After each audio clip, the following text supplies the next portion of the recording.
Good day everyone! Ako si Angel, ang inyong lingkod Rai TV. So sa video ko na naman ngayon na ibabahagi ko na naman sa inyo ang aking tugon sa katanungan na isa natin taga-subaybay. Kaya shout out po sa iyo. Sana ang interpretasyon na ito ang sagot sa inyo sa katanungan. At para na din sa inyo dyan na may katulad sa panigip na ito, paalala ko lamang lagi na ito ay isang pangkalahatan o isang general interpretasyon.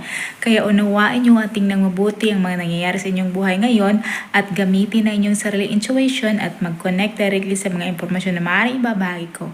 At para labis yung maintindihan ang ibig sabihin yung panaginip ay panoorin nyo ang video na ito hanggang sa matapos at kung ito ay nag-resonate bawat isa sa inyo, please leave us a comment at huwag na din kalimutang mag-like, mag-subscribe at i-hit na din notification bell para may updated kayo lagi. At sa mga hindi pa nakapag-follow sa aking Facebook page, i-follow nyo na po Rai TV at i-share nyo na din.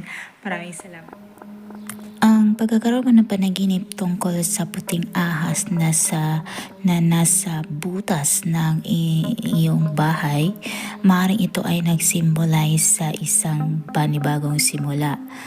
Pwede rin ito spiritual guidance o di kaya isang potential financial gain. Bilang puti na ahas ay madalas associated sa magandang balita or good luck o di kaya purity and wisdom.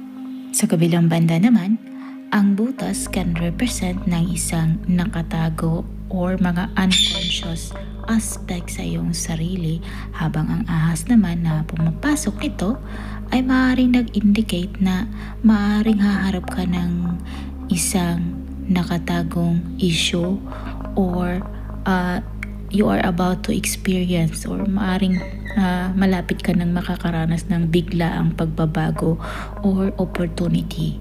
Tandaan palagi na ang specific na kahulugan ay nakadepende lamang sa konteksto ng iyong panaginip at sa iyong nararamdaman.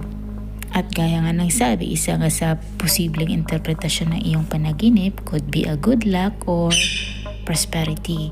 Ang puti na ahas is frequently isang symbol ng good fortune, and seeing one entering sa butas ay maaaring nagbungkahi ng biglaang pag-angat ng iyong financial or success. Ang puting ahas ay pwede din itong nag-represent ng purity at fresh start, habang ang butas ay maaaring nag-symbolize ng panibagong yugto sa iyong buhay na maaaring iyong tatahakin.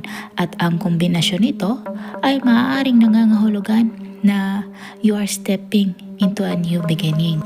Ang puti na ahas din can also signify ng spiritual health or the awakening sa iyong inner power, katulad na lamang ng Kundalini energy. Ang butas could represent sa iyong subconscious na maaaring nagbungkahi na ito na ang transformation na maaaring paparating na from within, or maaaring you are about to uncover sa mga nakatagong katotohanan. And in some context, ang ahas ay pwede din itong nag-represent ng enemy or mga nakatagong banta, at ang butas ay maaaring nag-represent ng mga concealed danger, or ang panaginip ay maaari ding isang warning na bigyan mo ng attention ang mga bagay na maaaring ini-ignore mo. At para maintindihan mo ano ang kahulugan ng iyong panaginip para sa iyo, ay i-consider mo ang iyong nararamdaman, kung ikaw ba ay natatakot or ikaw ba ay excited or indifferent tungkol sa ahas. Ang iyong emotion are the key part of the interpretation. Like for example, kung ikaw ay excited sa isang panibagong simula, is very different from feeling of fear or a hidden threat. Subukan mo din i-consider ang behavior ng ahas, kung ito ba ay peaceful snake or ito ba ay aggressive. Did it seem to be entering the hole willingly or was it forced? Tandaan na i-connect mo ang panaginip sa kung ano ang mga nangyayari sa iyong buhay sa ngayon. Ikaw ba ay kasalukuyang nagsisimula na isang bagong project, or nakadama ka ba ng anxious about sa mga bagay, o di kaya you are anticipating a significant change Sana nagustuhan nyo ang dream interpretation na ibinahagi ko sa inyo ngayon at makibahagi na din sa inyo mga opinion at katanungan sa pamamagitan ng pagkomento sa baba. At kung ikaw ay bago pa lang sa akin channel ay huwag kalimutang mag-like, mag-subscribe at hit na din ang notification bell para maging updated ka lagi. May hindi pa nakapag-follow sa aking Facebook page, i-follow nyo na po Udray TV at i-share nyo na din. Maraming salamat, hanggang sa mali, paalam.